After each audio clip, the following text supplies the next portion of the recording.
Asia কাপে কোনো দল যদি ভারতকে হারানোর ক্ষমতা রাখে সেটা বাংলাদেশ। হেসে উড়িয়ে দেওয়ার আগে বাস্তবতা দেখে নেন। এশিয়া কাপের শেষ আসরেও ভারত একমাত্র ম্যাচটা হেরেছিল বাংলাদেশের কাছে। 2022 এশিয়া কাপে ভারতের সঙ্গে বাংলাদেশের দেখা হয়নি। 2018 এশিয়া কাপে উত্তেজনাকর সেই ফাইনাল তো এখনো তরতাজা স্মৃতি। 2017 সালের নিদাহাস ট্রফিতে হারতে হারতে জিতেছিল ভারত। 2015 বিশ্বকাপের পর থেকে দুইবার ওয়ানডে সিরিজে মুখোমুখি হয়েছে ভারত ও বাংলাদেশ।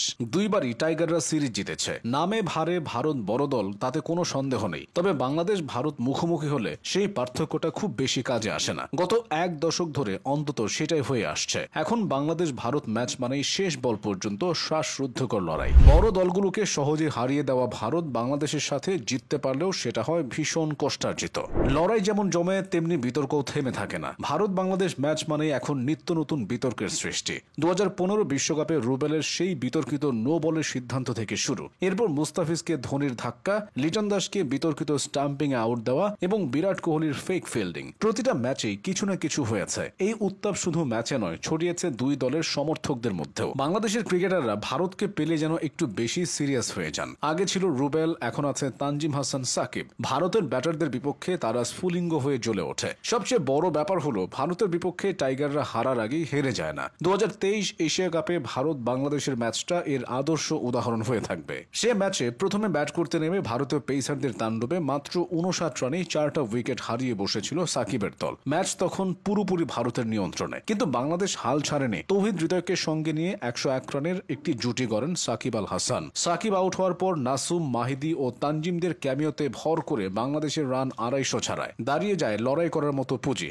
সেই পুঁজি নিয়ে শুরুতেই ভারতের মেরুদণ্ডে আঘাত করেন তানজিম হাসান সাকিব। ভারতকে হারানোর সে ম্যাচে তানজিমের আগ্রাসী বোলিংটা বড়সড় অবদান রেখেছিল। 2023 সালের বছরখানেক আগে অর্থাৎ 2022 সালে টি-20 বিশ্বকাপে বাংলাদেশ ভারত ম্যাচটা ছিল একেবারে পয়সা উসুল। লিটন দাসের ঝোড়ো 60 রানের ইনিংসের পরও সে ম্যাচে অল্পের জন্য জেতা হয়নি বাংলাদেশের। তবে কোহলির একটা ফেক ফিল্ডিং বেশ সমালোচনার জন্ম দেয়। 2022 সালে 3 ম্যাচের ওয়ানডে সিরিজ খেলতে বাংলাদেশে এসেছিল ভারত। নিয়মিত অধিনায়ক তামিম ইকবাল না থাকায় সে সিরিজে বাংলাদেশের ক্যাপ্টেন করা হয়েছিল লিটন দাসকে। সে লিটনের অধীনেও ভারতের বিপক্ষে সিরিজটা নিজেদের করে নিয়েছিল টাইগাররা, যেখানে সবচেয়ে বড় অবদানটা ছিল মেহেদী হাসান মিরাজের। প্রথম ম্যাচে 187 রানের টার্গেটে খেলতে গিয়ে 136 রানের নবম উইকেট হারিয়েছিল বাংলাদেশ। এরপর মুস্তাফিজকে সঙ্গে করে বাকি পথটা পাড়ি দিয়েছিলেন মিরাজ। সিরিজের দ্বিতীয় ম্যাচেও মিরাজের কাছে ধরাশায়ী হতে হয়েছিল ধাওয়ান কোহলিদের। প্রথমে ব্যাট করতে নামা বাংলাদেশ সে ম্যাচে 69 রানেই হারিয়ে বসেছিল 6টা উইকেট। এরপর রিয়াদকে সঙ্গে করে মিরাজের অবিশ্বাস্য সেই জুটি এবং